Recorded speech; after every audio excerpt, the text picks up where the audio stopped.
Der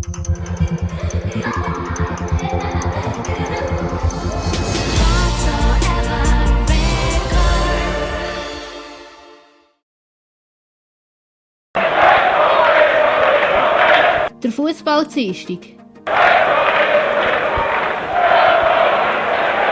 Mit der Manuela Guyer.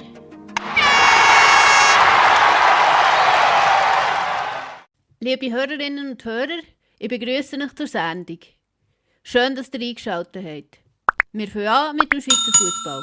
Das Ergebnis vom 7. Spieltag der Super League.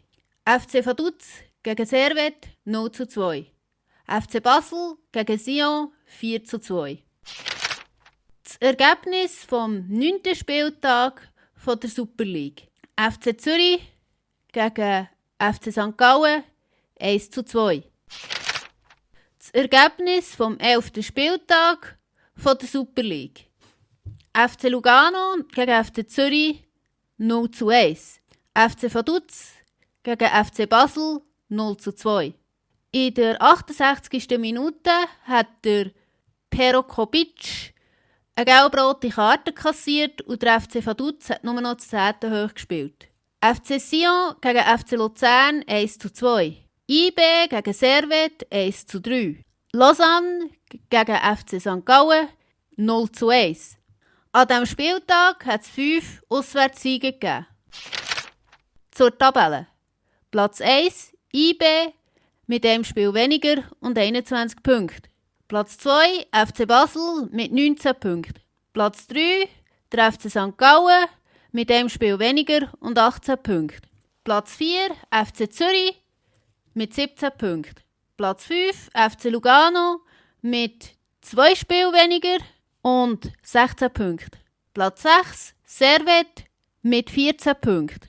Platz 7 Lausanne mit 12 Punkten. Platz 8 FC Luzern mit 12 Punkten. Platz 9 der FC Sion mit einem Spiel weniger und 7 Punkten.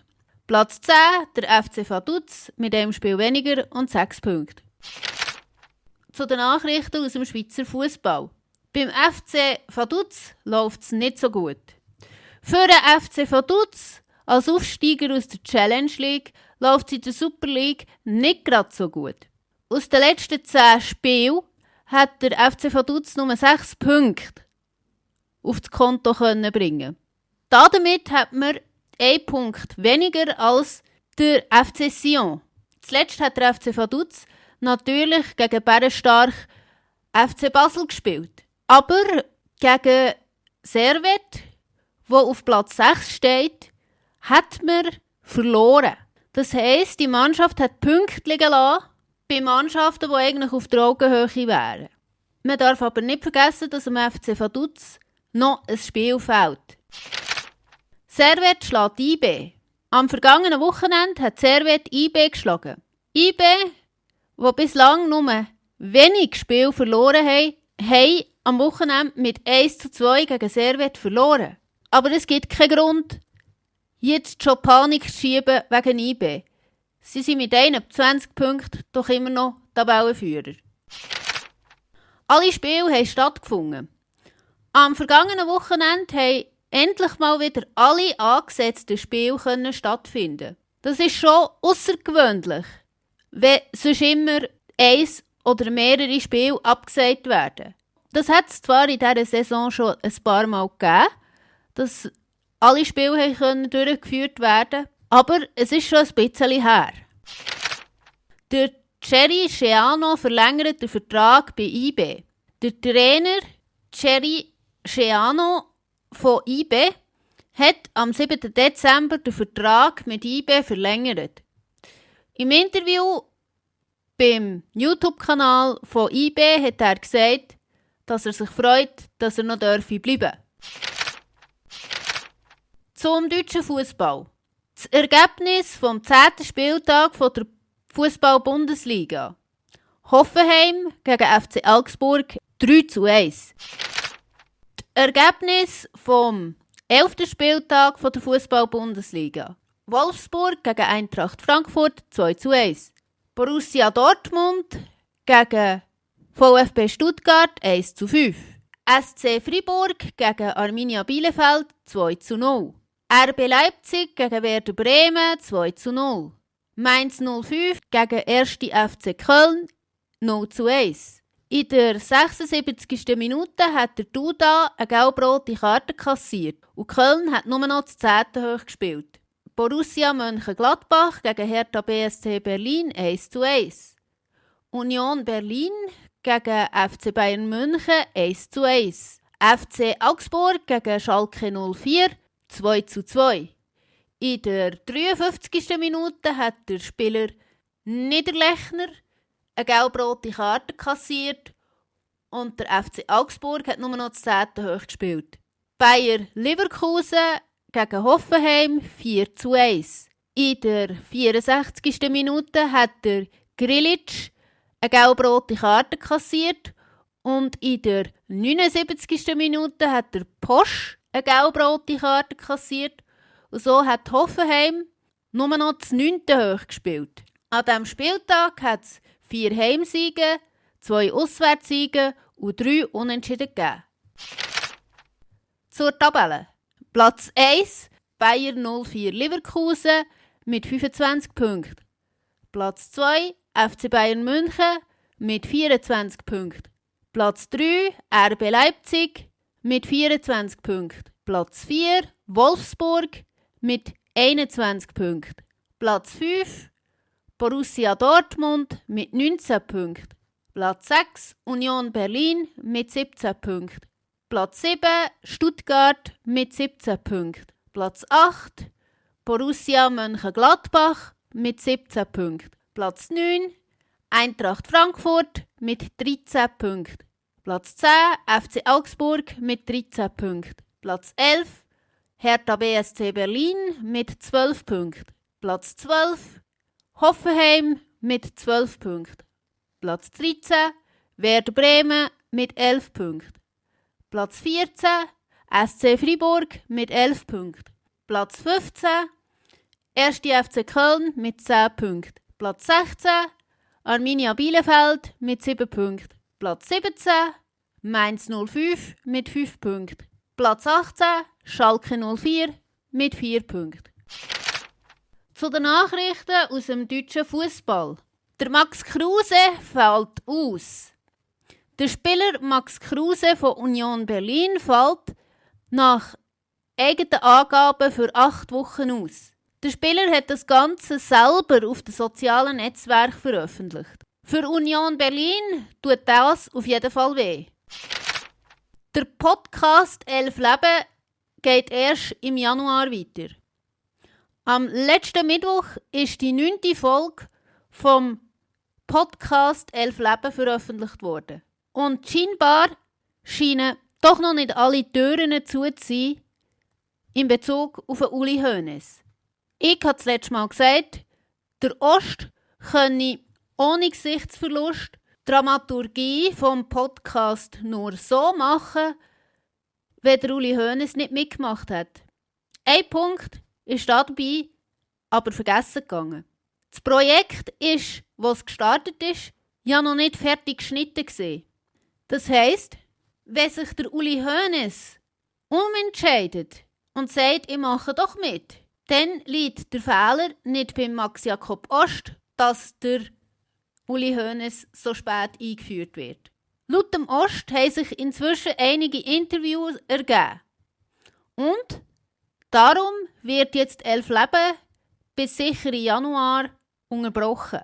Und dann wird sie weiter ausgestrahlt.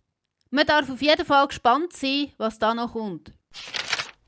Der FC Schalke weiter im freien Fall. Nach dem Spiel vom vergangenen Wochenende hat Schalke zwar einen Punkt mitnehmen, aber der Club hat bislang nur 4 Punkte auf dem Konto und liegt damit immer noch auf Platz 18. Auch der FC Schalke hat in der Vergangenheit Punkte bei Mannschaften liegen lassen, die mit Schalke auf Augenhöhe sind.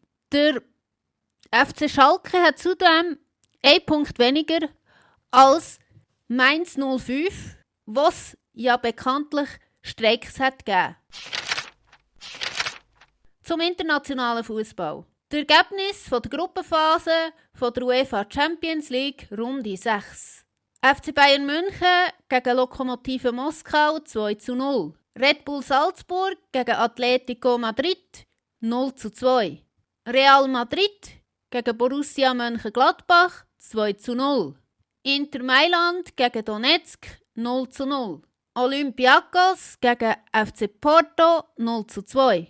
In der 79. Minute hat der Ruben Semedo eine gelb-rote Karte kassiert und die Olympiakos hat nur noch das 10. hoch gespielt. Manchester City gegen Marseille 3:0. Ajax gegen Atalanta 0:1. In der 79. Minute hat der Grevenberg eine gelb-rote Karte kassiert und Ajax hat nur noch das 10. hoch gespielt. Midtjylland gegen Liverpool 1:1. Rennes gegen Sevilla 1:3. Chelsea gegen Krasnodar 1:1. Zenit St. Petersburg gegen Borussia Dortmund 1:2. Lazio Rom gegen FC Brügge 2:2. In der 39. Minute hat der Spieler Sobol eine gelb-rote Karte kassiert und Brügge hat nur noch das 10. hoch gespielt. Kiew gegen Ferencváros 1:0. Barcelona gegen Juventus 0:3. PSG gegen Istanbul BB 5:1. RB Leipzig gegen Man U 3:2.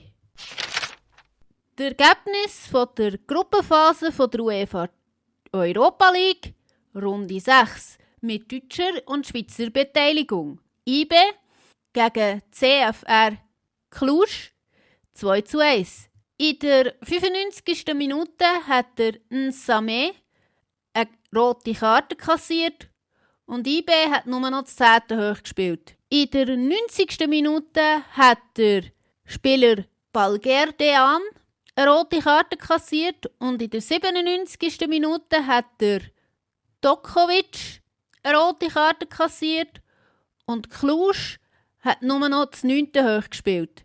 Bayer Leverkusen gegen Slavia Prag 4:0. Hoffenheim gegen Gent 4:1. Nachrichten aus den internationalen Ligen. Der AC Milan will der Ibrahimovic behalten. Der Ibrahimovic ist bereits 40. Doch Milan hat gesagt, dass sie den Spieler behalten wollen. Der Spieler ist wichtig für Milan. Laut einem Bericht von Sport 1 läuft der Vertrag von Ibrahimovic im Sommer aus. Es hängt aber am Spieler, ob er bei Milan bleiben will oder nicht. Zum Spieler der Woche. Der Spieler der Woche heisst Igor Angolo. Der Igor Angolo ist am 26. Januar 1984 in Bilbao, Spanien, geboren. Er ist Stürmer. Seit 2016 spielt er für Gronek Sabersee. Für diesen Club hat er die meisten Spiele absolviert und die meisten Goal geschossen. Insgesamt ist er bis jetzt 436 Mal auf dem Platz gestanden und hat 148 Goal geschossen. Liebe Hörerinnen und Hörer, damit sind wir am Ende der Sendung. Schaltet doch das nächste Mal wieder ein, wenn es heisst, der Fußball-Dienstag. Die Sendung hier wird alle 2 Stunden bis um Mitternacht wiederholt. Und wenn ihr sie verpasst habt, kein Problem, geht auf YouTube, auf WSCR Radiovision. Dort könnt ihr sie nachhören. Bleibt am Ball. Tschüss miteinander.